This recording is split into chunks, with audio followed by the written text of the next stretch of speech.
বাংলাদেশ ভারত সম্পর্কে যে জটিলতা বহুদিনের তা নতুন করে আলোচনায় এসেছে একটি মাত্র শব্দে, ল্যান্ডলকড। ডক্টর মোহাম্মদ ইউনূস একজন নোবেল বিজয়ী, দারিদ্র্য বিমোচনে বিশ্বব্যাপী প্রশংসিত একজন ব্যক্তিত্ব।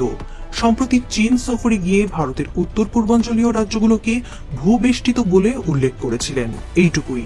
আর এতেই যেন আগুন জ্বলে উঠেছে নয়াদিল্লির রাজনৈতিক অলিন্দে। প্রশ্ন হলো, তিনি কি ভুল বলেছিলেন, নাকি ভারতের রাজনীতি ও মিডিয়া সেই চিরচেনা পথে হাঁটছে যেখানে যুক্তি চাপা পড়ে আবেগ ও ভুল ব্যাখ্যার নিচে? ভারতের উত্তর পূর্বাঞ্চলীয় সেভেন সিস্টার্স অঞ্চল ভূবেষ্টিত। বঙ্গোপসাগরে পৌঁছানোর একমাত্র পথ বাংলাদেশের মধ্য দিয়ে। এই ভূগোলই আমাদের জন্য সম্ভাবনার দরজা। চীনের অর্থনীতির সঙ্গেও এই অঞ্চলকে যুক্ত করা সম্ভব। এই কথাগুলো যখন ইউনূস বলছিলেন, তার স্বরে ছিল অর্থনৈতিক বাস্তবতার ভাষা। কিন্তু দিল্লিতে সেই বাস্তবতা কেউ শুনল না। তারা শুনল একটি ষড়যন্ত্র, দেখল একটি চ্যালেঞ্জ, আর শুরু হলো বিদ্রূপ, কটাক্ষ এবং রাজনৈতিক খোঁচা। কংগ্রেস নেতা পবন খেরা থেকে শুরু করে বিজেপির একাধিক মুখপাত্র বলতে শুরু করলেন, বাংলাদেশ আমাদের ঘিরে ফেলতে চাইছে, চীনের হয়ে কাজ করছে। মোদির নেতৃত্বে ভারতের সার্বভৌমত্ব হুমকির মুখে। এই প্রতিক্রিয়া কি সত্যি ইউনূসের কথার প্রেক্ষাপটে উপযুক্ত, নাকি ভারতের রাজনৈতিক শ্রেণী নিজেদের সীমাবদ্ধ বোঝাপড়ার পরিচয় দিচ্ছে?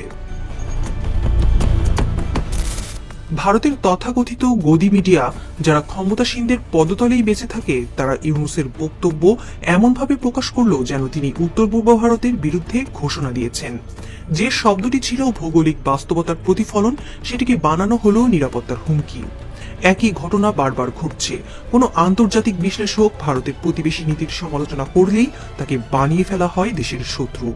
এমনকি নিজের দেশের নাগরিক হলেও তাকে দেশদ্রোহী বানাতে একটুও দেরি হয় না। তাহলে কি প্রশ্ন তোলা যায় না, ভারতের রাজনীতিবিদদের বোঝার ক্ষমতাও কি গদি মিডিয়ার মতোই সীমাবদ্ধ? ল্যান্ডলকড শব্দটি ভারতের কোনো দুঃস্বপ্ন নয়, এটি একটি আন্তর্জাতিকভাবে স্বীকৃত ভৌগোলিক পরিভাষা। ভারতের সেভেন সিস্টার্স অঞ্চল সত্যিই ভূবেষ্টিত। এই সত্য ভারতীয় মিডিয়াও বহুবার বলেছে। ভারতের কেন্দ্রীয় সরকার নিজেও বিভিন্ন নীতিপত্রে এই অঞ্চলকে ভূবেষ্টিত বলে উল্লেখ করেছে। এমনকি 2023 সালে জাপানের প্রধানমন্ত্রী ফুমিও কিশিদা পর্যন্ত দিল্লিতে দাঁড়িয়ে বলেছিলেন, বাংলাদেশ ও উত্তর পূর্ব ভারতকে একটি সিঙ্গেল ইকোনমিক জোন হিসেবে দেখার সময় এসেছে। তাহলে কিশিদা বললে সমস্যা নেই, ইউনূস বললে কেন এত বিদ্রূপ? কারণ ইউনূস নিরপেক্ষ, স্বাধীন এবং রাজনীতি নির্ভর নন। তাকে চাপ দিয়ে বাগে আনা যায় না। এই অচিন্তনীয়তাই কি ভারতের রাজনৈতিক মহলের ভয়ের কারণ? মোদির নেতৃত্বে ভারতের নেভারহুড ফার্স্ট নীতির গল্প যতটা ছিল প্রচারে, বাস্তবে ছিল তার বিপরীত ছবি। পাকিস্তান, চীন, নেপাল, এমনকি ঐতিহাসিকভাবে ঘনিষ্ঠ বাংলাদেশ, সবকিছুর সঙ্গে ভারতের সম্পর্ক এখন টানাপোড়েনের মধ্যে। নেপাল মানচিত্রে পরিবর্তন আনে, চীন লাদাখে আগ্রাসন চালায়, বাংলাদেশের শীর্ষ নেতৃত্বের সঙ্গেও এখন দূরত্ব। এই অবস্থায় মোদী সরকার নিজের ব্যর্থতা ঢাকতে বিদেশি নেতার একটি বাস্তব মন্তব্যকে হাতিয়ার বানাচ্ছে রাজনৈতিক নাটক তৈরি করার জন্য।